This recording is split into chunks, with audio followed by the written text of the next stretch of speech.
Welcome back, students and faculty. I am Professor Castor, and we will continue our reading of the Histories of the Iron Kingdom. It's brought to you by the fantastic writers and historian of Privateer Press.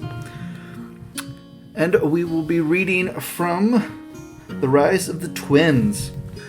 Even between the vast cycles of history, some events are so significant they forever change the shape of the world. So it was with the rise of the twins to enlightenment. Morrow and Thamar were once mortals born in Caspia, but they transcended their flesh to become gods. They defined their path in time when all men were slaves to the gods and kings. The Mennite faith had become unquestionably dominant, and unbreakable chains of spiritual fealty bound every human being to their creator. The true law governed all aspects of life. Though civilization had come to Amoron, for the vast majority this had only meant servitude in the hands of spiritual tyrants. The twins left their mark across Amoron and drew thousands of followers who learned from their example. The insidious and subversive Thamar was selfish and fascinated by darkness. She felt true power was boundless and came from the strength of the individual to exert personal will over the masses. Thamar taught that morality was the prison of truth and freedom. She delved into forgotten occult lore and profaned secrets in the pursuit of illimitable powers. Selfless and fascinated by the light, Morrow believed there was more to life than battle and blind obedience to the law of the Creator.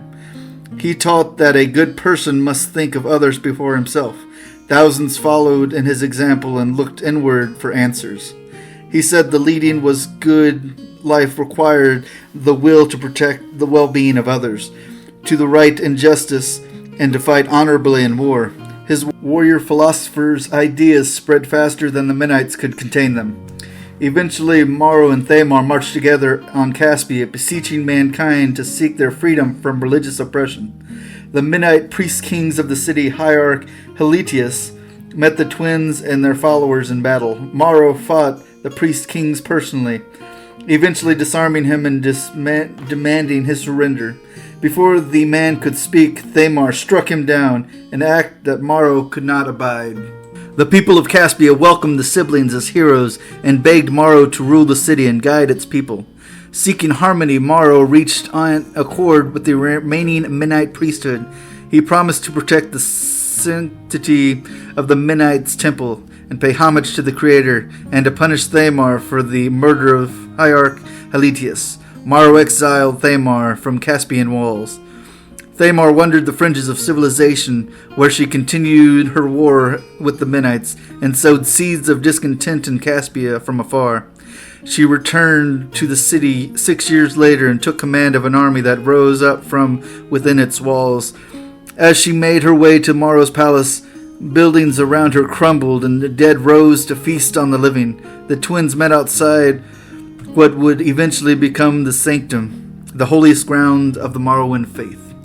In a frenzy of destructive power, Thamar blackened the sky and summoned a storm of fire that threatened to consume the city. As she prepared to destroy all that Morrow had built, he saw the only way to stop her was to sacrifice himself. He stepped forward and accepted the brunt of her wrath. When Thamar struck him down, all witnessed as his spirit ascended into the sky, and the unnatural storm was dispersed by the light brighter than the sun. The power of Morrow's apotheosis stilled the air, crumbled the walking dead to ash, and protected those gathered from Thamar's power. Empowered by Morrow's example and no longer fearing Thamar, the masses overwhelmed her and tore her apart. In death, too, she too ascended. Her flesh turned to black smoke and the wound its way to the arcane. As a divine being, she became the goddess of temptation, indulgence, dark magic, and deception. The rise of the twins marked the beginning of the Thousand Cities era. City-states of every size arose, each with its own warlord or petty king. Tavern-born treaties and back-alley allegiances lasted only as long as it took to muster armies to war. Though the warfare never ceased, the claims of kings began to consolidate as they seized the land of their rivals and brought more people under their control. Caspia grew, Thoria rose, and Tudor consumed it. The Midlands unified. The vast Cardic Empire expanded to absorb Kos, Skirov, Umbria, and the Ren people. Caspia experienced the flowering of thought and reason exemplified by the consecration of the Accord Cathedral in the Sanctum, the heart of the Morrowind Church. Cardic engineers invented the steam engine and began to realize its potential. Ships fueled by coal plied the rivers without relying on currents or winds. In the west, the dirge-mast captains of Tudor formed an armada stronger than the world has ever seen, and sails of thousands of ships spread across the ocean from horizon to horizon. Now we move on to Slavery and Rebellion, brought to you by, of course, Privateer Press and the historians of them. In one of the greatest tragedies of Amoran's long history, just as the region was experiencing the golden era of advancement, sleek shadows crossed the Meridius. Black ships sailed by invaders bent on conquest. The arrival of the Orgoth would eclipse even the ascensions of the twins and leave an indelible stain across history.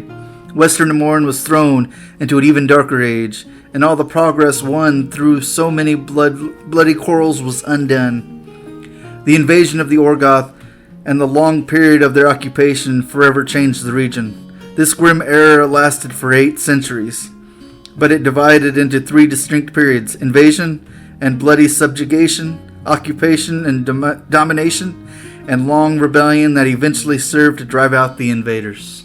The Orgoth possessed a rapacious hunger for slaughter and enslavement, while humans they proved crueler and more calculated than any race has ever encountered.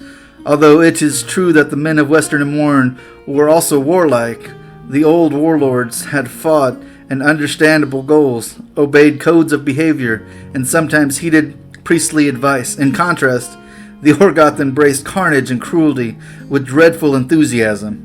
The Todoran armada sailed to meet the Orgoth ship to ship, but the Orgoth sent out proud Todoran vessels to the bottom of the deep.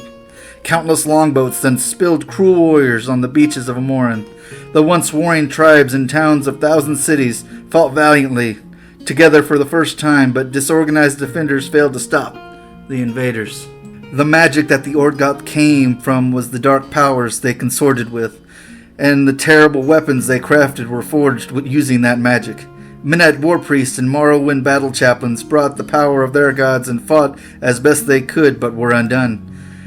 The Orgoth subdued Amoran with rivers of blood in an inexorable conquest spanning 2 centuries. The Orgoth did not seek to destroy Western Amoran. They enslaved it. Camps of starving men and women compelled by the whip and the threat of torture pounded the roads still used today. Thousands of stone-torn hands erected the basalt fortress and towers of the conquerors. All of Western Amoran's cities, Caspia alone held the invaders at bay, keeping safe by its towering walls. Despite the strength of its defenses, Caspia's armies were soundly defeated every time they ventured forth to meet the Orgoth in battle. For 4 centuries, the Orgoth occupied the land, all but uncontested, plunging the people into enduring darkness.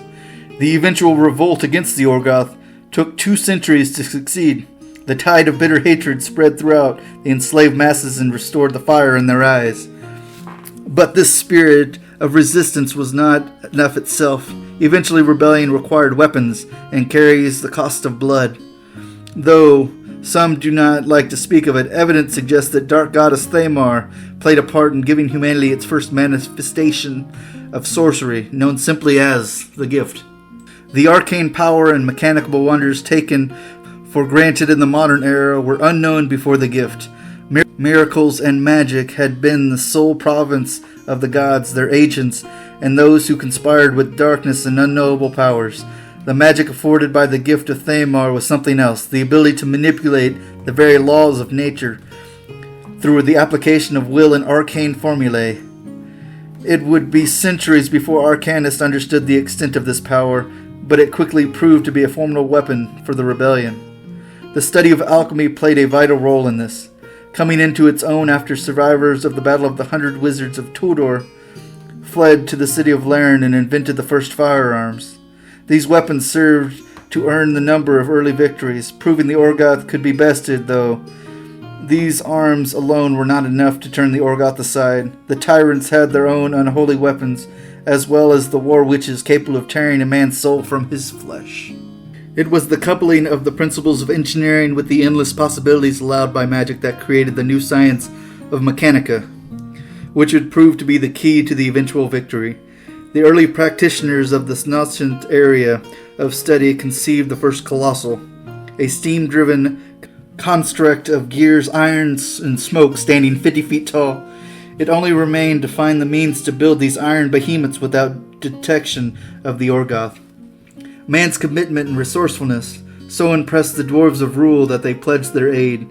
The Orgoth had never conquered the northern people, having been rebuked by the great southern fortresses of Horgenhold. After a single massive assault, they had hereafter ignored the nation, leaving them isolated amid the remote mountains of Rule.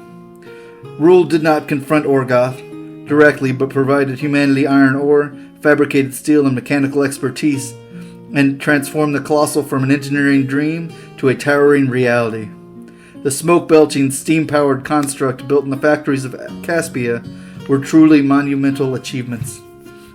As impressive as the colossals were, their success in battle relied on the warcasters who controlled them.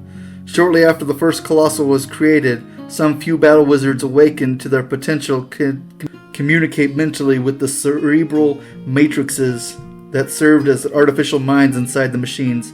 By an effort of will, these battle wizards guided the colossals into battle. This sharing of minds between man and machine was something the Orgoth could not match, and over the next few years their fortresses fell one by one to the rebellion armies that brought together soldiers from across the land to fight alongside the colossals. Every giant footstep pushed the enemies farther west. They fled back to the sea, but did not go quietly. As they retreated, the Orgoth razed cities, poisoned wells, salted fields, and otherwise defiled the land as an act of remembrance, as the Scourge. After the defeat of the Orgoth, humanity would divide its histories into two distinct epochs, BR, before the rebellion, and AR, after the rebellion. In the year 201 AR, the rebellion finally drove the Orgoth from Imoran. Birth of the Iron Kingdoms. Following the defeat of the Orgoth, the Emuris rediscovered what it meant to govern themselves. In 202 AR, the leaders of the victorious armies called the Council of Ten met in Corvus, the city of ghosts. The council hammered out the map of the new Iron Kingdoms on their political anvils during deliberation called the Corvus Treaties.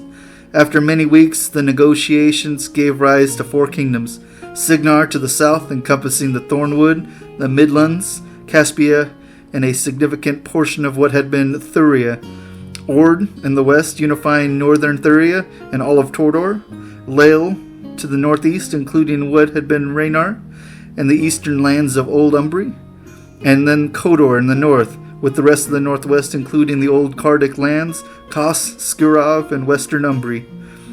These four great nations were briefly united by peace until old rivalries soon set in once again at one another's throats. The early decades after the rebellion were dominated by reconstructive efforts across the new kingdoms. Technological gains reaped during the rebellion provided benefits during the reconstruction, particularly the swift re-emergence of the steam-powered machinery. The arcanists of the Fraternal Order of Wizardry expanded their arcane research and established major branches in most significant cities across Signar, Ord, and Lael. The Fraternal Order continued to innovate, further refining the cerebral matrix into its first true cortex, a tremendous improvement that allowed the production of smaller and more practical arcane constructs. Meanwhile, Kodor seized over the lost territories and the need to rely on foreign agencies like the Fraternal Order for cortexes and blasting powder. Having greatly expanded its industrial capabilities, that northern nations quietly began restoring the armed might. King Lavish Tebeski knew his nation stood in the peril and could never properly defend itself so long as colossals remained solely in the hands of Signarans. He ordered new foundries secretly built in Korsk, and his spy masters contacted arcanists of Kodor and Blood, who were gone abroad to learn the secrets of various arcane orders. Appealing to the arcanist patriot spirit, the king's spies urged them to abandon their organization and bring their knowledge of alchemy and mechanics back to the motherland. They did, plundering the Fraternal Order's stronghold in Cyril in 243 AR. Among the stolen treasures were hundreds of irreplaceable tombs and arcane lore, countless alchemical formulae, and the most important, dozens of cortex fabrication schematics. King Tversky rewarded the conspirators richly, many with titles. Arcanist without the arcane order, they formed an exclusive Khadoran Greylords covenant, which quickly became an extension of the military, inextricably connected to the nation's spy network. Khador could now make as many cortexes as resources allowed. A new age of war. Signar did not immediately respond to Khadoran's reassertment, instead becoming embroiled in a massive Trollkin uprising that swept in the Gnarls and the Thornwood in 242 AR. While the Trollkin creoles of these regions had been given allowances in the Corvus treaties, humans seeking resources to fuel the reconstruction were continually violating their lands. Humans were already exploiting every waterway and ship goods and materials, and the creoles saw their territories being overrun in blatant disregard of their agreements. General unrest soon escalated into war, which swept through northern Signar and southern Ord. Eventually, Signar committed its colossals to the Battle of the Trollkin. The Trollkin surrendered in 247 AR after suffering heavy losses, ending the First Trollkin War. By the time Signar spies had learned the great foundries working on the war material in Kursk. Accordingly, the Signaran Colossals remained in the region where they would guard the borders shared with Khador. Such a deterrent was not enough to prevent the onset of new war.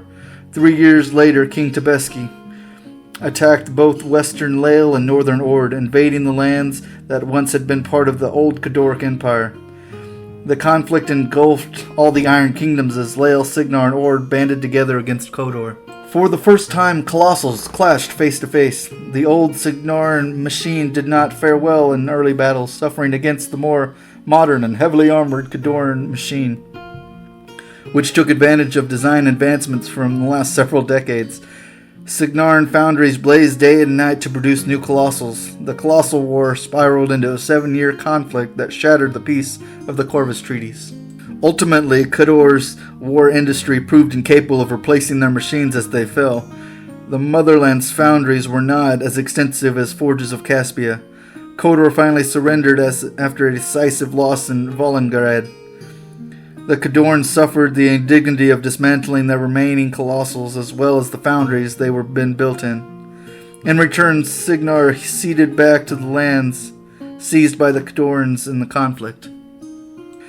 Although Khador was temporarily pacified, the Trollkin creoles of the region had regained their strength and had grown increasingly militant, organized, and indignant about the human armies marching through their lands.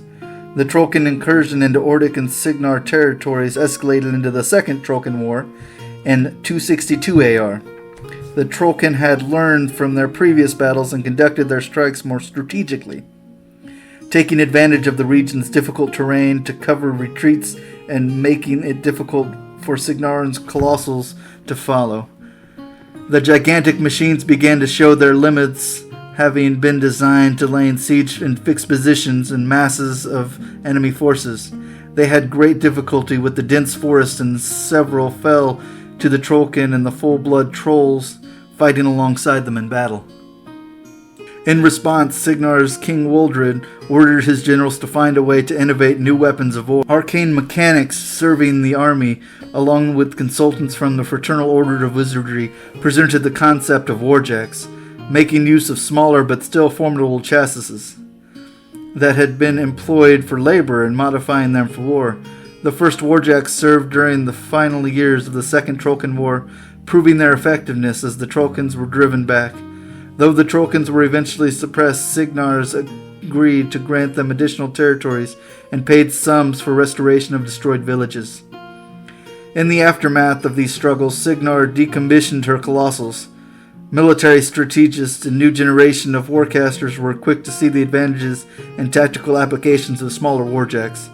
The new constructs had been built in the latest and most sophisticated cortexes, had much greater range of motion, and could be fielded more easily alongside infantry. The combination of advances to cortexes along with their ability to independently negotiate terrain meant a warcaster could more easily control multiple warjacks, where areas of Colossal used to require dedicated attention. Meanwhile, the peace was strengthened by the changing of royal dynasties of Khador. The long and dark reign of Lavish Tversky ended with his death in 272 AR. King Dmitry Dopetevek, Kodorans are never going to let me let this down, ousted the warlike Tebesky line and proved to be a more peaceful and diplomatic sovereign. The era of peace lasted with Dmitry was assassinated in 286 AR. The Border Wars. King Dmitry was succeeded by his wife, Cherise. Queen Cherise hoped to take advantage of the Signarian instability in the wake of the King Malagant's ascension to the throne. Her plan was to seize the northern Thornwood in order to gain the access of the Black River, enabling Kodor to disrupt trade.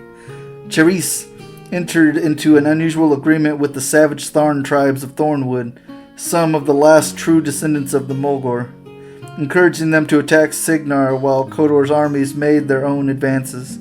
The Tharn proved to be formidable adversaries in the familiar terrain. The Signarians put aside their differences to muster the army in the face of the invasion. It was the start of an extended conflict known as the Border Wars. The first stage of the war abruptly ended when Cherise vanished in 295 AR. King Malagant died of a wasting disease 2 months after Cherise disappeared. The Signarin succession of the cast into turmoil by Malagant's death, leaving the kingdom for 12 years without a king. During this time, the Royal Assembly and various military leaders attempted to govern the nation, but all had limited success. Kodor proved quick to take advantage of this situation. Their own succession had placed a child queen on the throne, but she was supported by the ambitious Lord Regent Velibor, who ruled in her stead. Seeing the weakness of Signar's position, Velibor struck North Ord.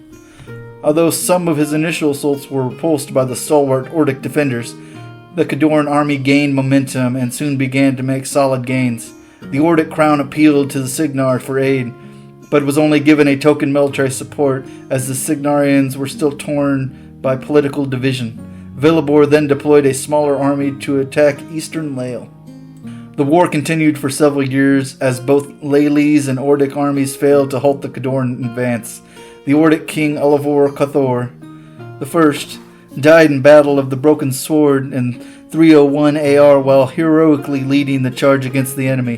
The Kodorans pressed on and the next year gained the greatest victory of the war with the seizure of the northern Ordic portal city of Redahov, which was later named as Volodahar. And if I mispronounce any Kodoran renaming of cities, my Ordic ancestry would be proud.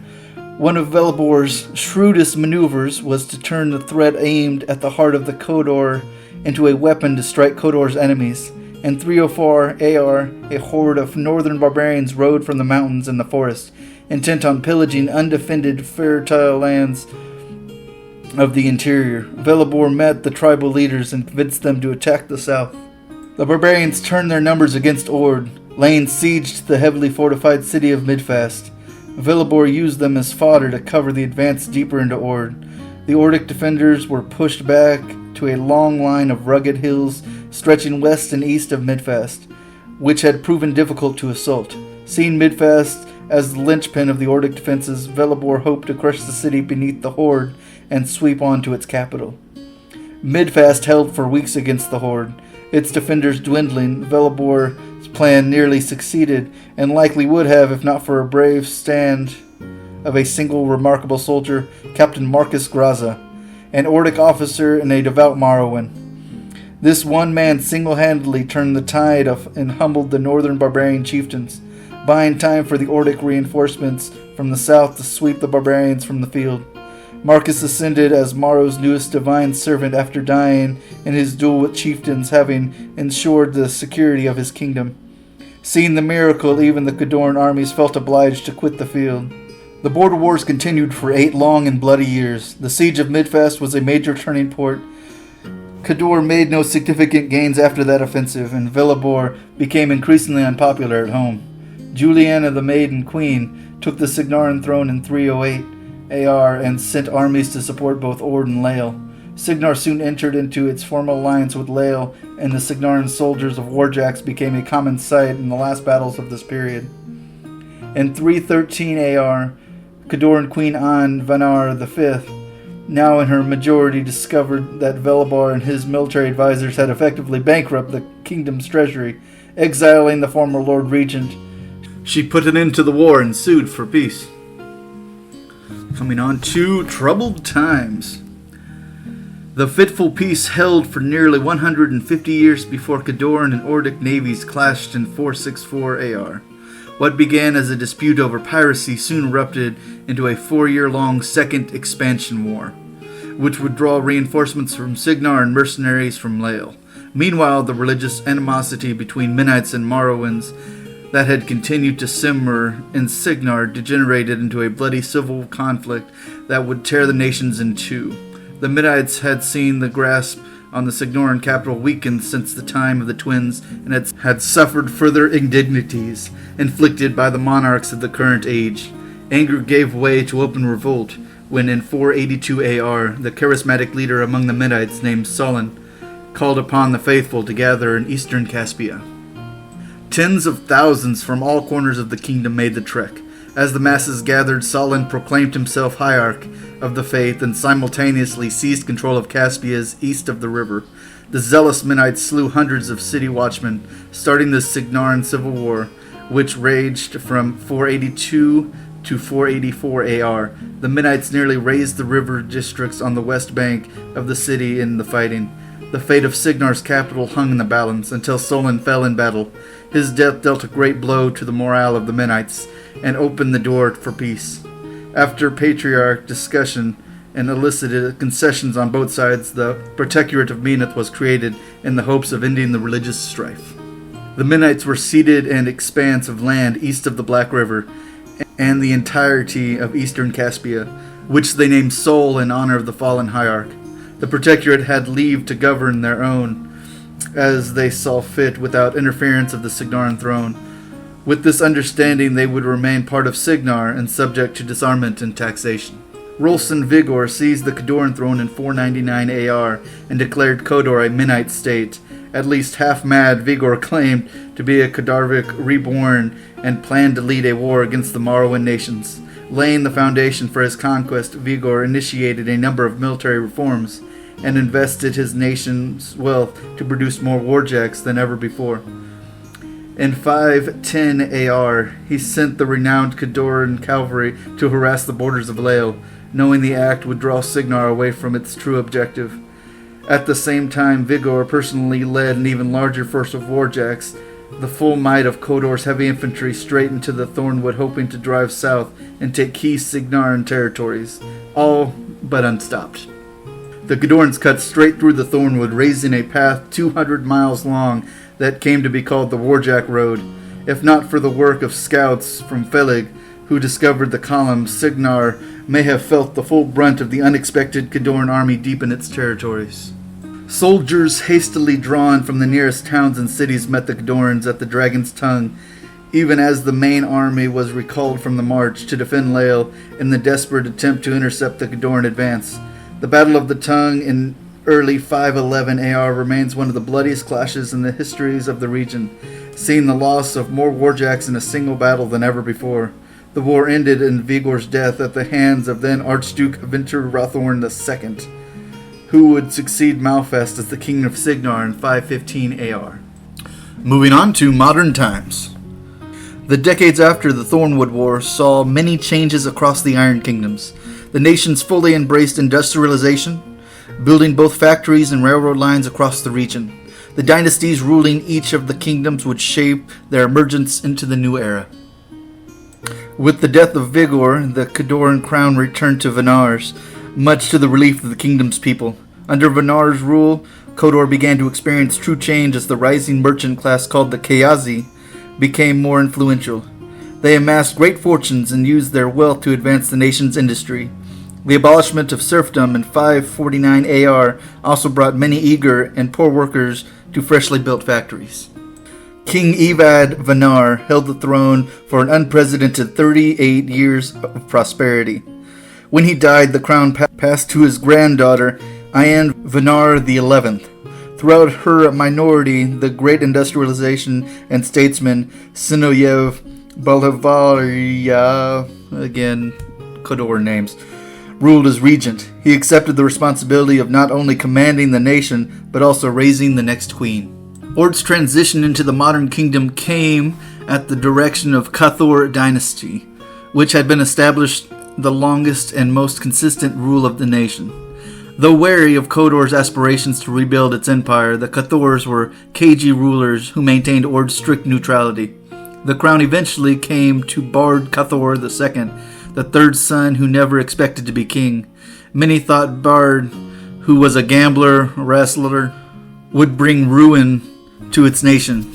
Instead, he proved to be a shrewd and wise king as ever held the Ordic throne, establishing an expensive spy network and taking measures to bring fair taxation to the masses. Like his predecessor, Bard staunchly maintained the nation's neutrality, even amid terrible wars, committing the navy only occasionally against Crixian raiders, while keeping the army in reserve to defend his cities and borders. Bard has taken measures to modernize Ord, although his efforts are hindered by its limited treasury and resources. Lael would prove to be less fortunate in its sovereigns, with a line of weak and ineffectual kings contributing to the internecine court focused solely on petty intrigues. The Martyr family gained the throne in 396 AR, but produced no great leaders. The last king of Lael was Renard the Fruitful, who ruled for over 30 years and proved to be popular and charismatic, although he brought no significant reforms. Renard was famous mostly for his virility, after siring 16 known offsprings with various wives, which did nothing to preserve his dynasty after his death from old age. The Laelys nobles fell into a scheming feud, and all of Renard's known heirs were assassinated. The Archduke of Southorn, Prime Minister Dirar Glabrin, seized control amid this chaos and became Lael's ruler in the absence of any legitimate royal. Shrewd and ruthless, Glablin played a key role in the downfall of his nation. Though the Protectorate of Meath had no dynasties in the proper sense, it entered the modern era under the firm direction of several visionary hierarchs, each of whom moved in the nation toward a greater role in the affairs of the region. Slowly, the Protectorate increased its industry and began to produce arms to equip the standing army. Despite prohibition against such measures imposed by Signar, under Hierarch Garrick's Voil, the Protectorate became a truly independent nation. The Rathorns of Signar produced a line of stern but able kings who strengthened their nation.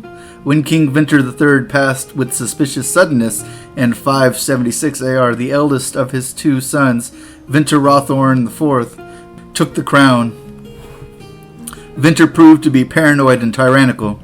His opponents were silenced and dissidents made to disappear. His paranoia gave rise to the Inquisition when he transformed his father's discreet network of spies into a merciless system of judges and executioners. The middle years of Vinter's reign were marked by a sudden rise in Crixian activity, as Signar was battered by a series of coastal assaults known as the Scarred Invasion. From 584 to 588 AR, black ships emerged from the mist to send raiders bent on slaughter and pillage into unsuspecting villages and towns. Eventually, the Crixians were driven from Signar's shores. Following the invasions, Vinter's harsh treatment of his people only worsened. As rumors of torture and barbarity at the hands of the Inquisition persisted, the king's brother Leto felt driven to act. Prince Leto moved to overthrow his brother in 594 AR in a battle quickly named the Lion's Coup. Defeated and captured, Vinter managed to escape from before judgment could be passed upon him. Taking Leto's wife as hostage, Vinter rushed to the top of the palace and seized an experimental airship there. He evaded his pursuers, and the winds took him east towards the Bloodstone Marches. Leto became king, and the next decade of his rule was seen as the golden era of unprecedented growth, mechanical invention, and advancement. Though many believe that Vinter IV persisted during his journey into the eastern Stormlands, he returned at the head of a strange army in 603 AR, crossing the Bloodstone Marches along an army of savage race called the Scorn. Vinter proved his ambitions to seize back the throne when he attacked the city of Corvus. Before the Signarian army could muster its strength to repulse the unexpected threat, another agency intervened. The exact circumstances of the Corvus liberation are still poorly understood by most, but seem to have involved the old Morrowind prophecy related to a buried legion of mercenaries from the time of King Malagant, drawn forth from their sacred tomb by a young sorceress named Alixia Cianor and her necromantic blade Witchfire. The Legion of Dead fought through the streets of Corvus against the Scorn invaders, eventually driving them from the city. Vinter IV survived and fled back to the lands of the East with the remnants of the Inhuman army. It would not be the last time he made Signar bleed. Moving on to open war. War came once again in the Iron Kingdoms when Kodor amassed its full military might against Lael in the last months of 604 AR. Using the winter to slow Signar's ability to reach its allies in time, Kodor hoped to seize victory before Signar's reinforcements could reach Lael. When Signar's army finally entered the war, it was immediately caught up in an increasingly desperate fight across the Laelese countryside. The last and most intense battles of the war took place in defense of Lael's capital, Merowyn, which endured a long and difficult siege. On hearing of Kodoran forces moving in on Thornwood, Signar withdrew its armies to defend its own border, and soon thereafter the capital fell. The entire war lasted less than 6 months. At its conclusion, Queen Anvanar the 11th declared her nation an empire, crowning herself as Empress in 606 AR. The new Kodoran Empire strove to restore the ancient Kardic Empire, and Empress Ayan made it clear that she sought to resume Kodor's rule over its lost territories. The fighting then moved to Signar's northern border, where it bogged down in the morasses of trench warfare, which eventually see Kodor take the whole of Thornwood. The timing of this war in the north was doubly difficult for Signar. Relations with the Protectorate of Meneth had worsened considerably in the preceding years, and it was clear the Menites were violating the disarmament agreement reached after the Signaran Civil War. Hierarch Garrick Voyle capitalized on the distraction provided by the war to call a crusade against the enemies of his faith. This coincided with the appearance of the Harbinger of Meneth, a holy messenger who spoke Meneth's will in the protectorate of the capital of Emor. War quickly erupted between Caspia and Sol. Signar was forced to divide its military between defending its capital and waging war in the north, while also positioning some portion of the military might along the western seaboard against Crix. With turmoil in the south steadily worsening, King Leto at last consented to invade Sol. Signar forces breached Sol's walls and swept into the city. Religious fervor gave the Salese defenders desperate fortitude and led to an exhausting year of street-to-street fighting. With Signar's armies unable to seize a quick victory, the Menites regrouped and eventually drove the Signarans back. Caspia was in turn invaded by the Menites, led by Hierarch Voyle himself. It was not until they were nearly at the gates of the castle of Rathorn the tide had turned at last. Just as Solon had been in the Civil War, Hierarch Voyle was struck down. This victory arrived only after Voyle had carved a tremendous path of destruction through the ancient capital, annihilating every obstacle that stood in his way. While fighting raged in the streets of Caspia and Sol, the Northern Crusade moved into Lael with hopes of eventually delivering Meneth's message to the territories of Kodor. Led by Severus, who would soon be named Hierarch after Voil's death, the Northern Crusade claimed the Laeli city of Leren, which became the Protectorate's capital in the north. For a time, the Iron Kingdoms were ravaged by open war until they were forced to join together and fight an even more insidious threat. Crix had secretly claimed the heart of the Thornwood, and there had amassed the unliving army with the aid of the shadowy Cephalix. Though the alliance of the Iron Kingdoms would not hold, it forced the armies of Western Amoran to band together to face a common threat for the first time since the rebellion against the Orgoth. Now moving on to a new era. The fighting did not stop. Kodor continued to test the mettle of its neighbors, even as it consolidated its hold on Lael. Ventur Rothorn IV returned at the head of an army of traitors in 609 AR before his final defeat. In the aftermath of this conflict, Leto Rothorn abdicated the throne in favor of his nephew, Julius. The King Julius sued for peace. Signing a historic accord with Kodor in 610 AR, Julius agreed that in the absence of a true sovereign of Lael, he would acknowledge Kodor's claim to the conquered territories. In return, Kodor agreed to pull back its forces and restored Signar's occupied territories. The accord was met with little fanfare. Though the truce ended open warfare, none was optimistic, as he believed that peace would not hold.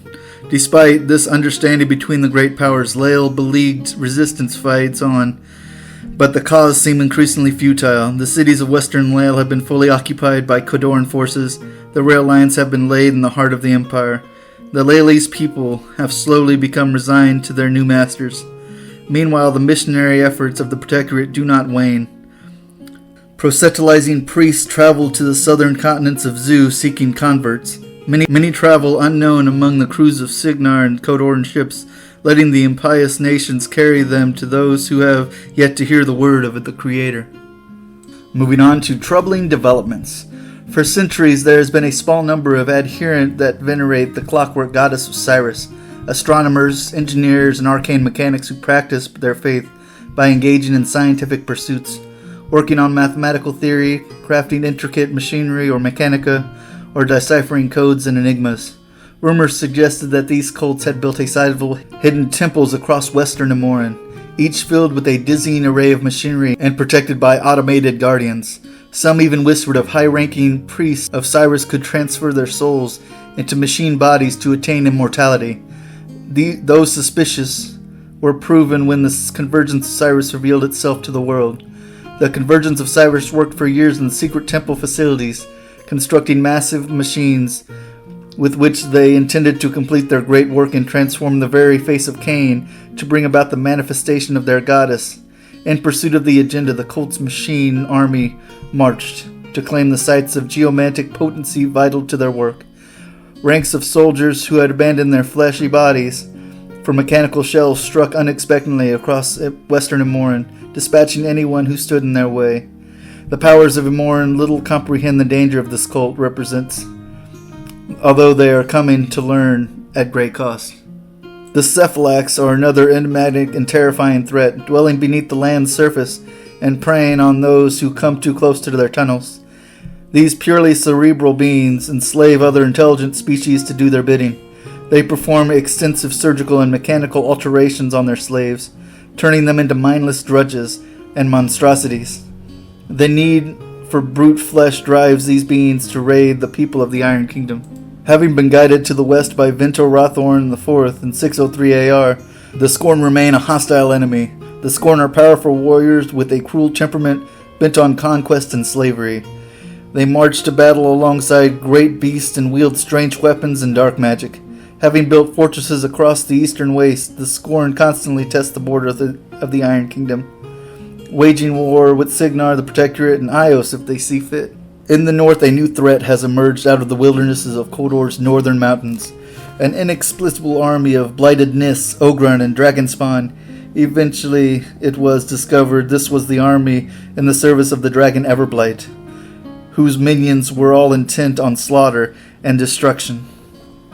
These abominations have spread southward through western Amoran in a span of a few short years.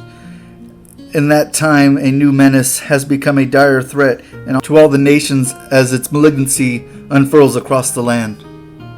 Whether as a consequence or a reflection of the chaos created by recent warfare, other sources of violence have erupted from the wilds.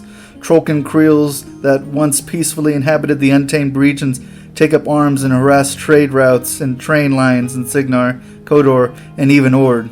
They have been seen marching alongside ever greater troll beasts that are capable of fighting on equal footing with even colossal warjacks. Closer to civilization, the ominous group of nature mystics called the Blackclads have gathered for reasons only they can comprehend. Working from the shadows, the Blackclads have orchestrated bloody clashes and catastrophic disasters, once elusive and rarely seen except among those living in the wild places. They now gather in greater numbers and have demonstrated they can muster their own armies when the need arises. Rumors suggested they draw on the Devourer Worm's powers to fuel their potent magics, and their abilities are savage and bloodthirsty. Perhaps the chaos of the recent conflicts is simply a consequence of the fact that the Iron Kingdom stands on the cusp of great change, and change causes upheaval. It is the time of exploration, pushing back the boundaries of the map to expand humanity's understanding of the world. What lies ahead is unknown, but time has proven the warfare will follow humanity wherever it travels. The struggles for power and dominance continues beyond Amoran, driving innovation, discovery, and study at a pace unseen for generations. In the Iron Kingdom, strife and warfare are man's constant companions. Such is the cost of progress, and some will argue that the finest hours of men have often come in the tumult of battle. Amoran's heart fire, and perhaps even Cain as a whole, is stoked by the struggles around and within it. Regardless of underlying causes, the great powers of the Iron Kingdoms continue to build up the strength of their armies and look to their neighbors' borders. Each man and woman must choose a side, raise a weapon, and lift a banner in preparation for the strife to come. This is how war begins. Alrighty, class, that concludes the overview of the prehistory of the Iron Kingdoms. written by Privateer Press, of course. Some updates with the new MK4 rules coming out in October. We're going to be changing up a little bit. I won't be going into great detail about the cards and the abilities of such, warcasters, warjacks, and all that, because, they're probably all going to change. But as we continue this, the next two factions we will be going into are the Khadorans and the Circle of Orboros, or, the Druids we discussed at the end of those prehistories. We will start with their stories at the beginning of their books, and then we will get after each individual Warlock, Warcaster, Warjack, Warbeast, solos, units, and the like, as we discussed in the first chapter of this. Also, a piece of homework. If you know anybody that might be into listening to just the straight lore and then any stories I have from the actual fields of battle I've presented with these warjacks and warcasters and solos and the like, feel free to show them this, and hopefully they like it just as much as you do. Also, if you have any questions or any comments you'd like to make, please feel free to hit us up on our social media pages on Twitter or Instagram, and I will love to see them and hopefully answer them the best I can. All right, well, thank you guys. Have a good day. Class dismissed.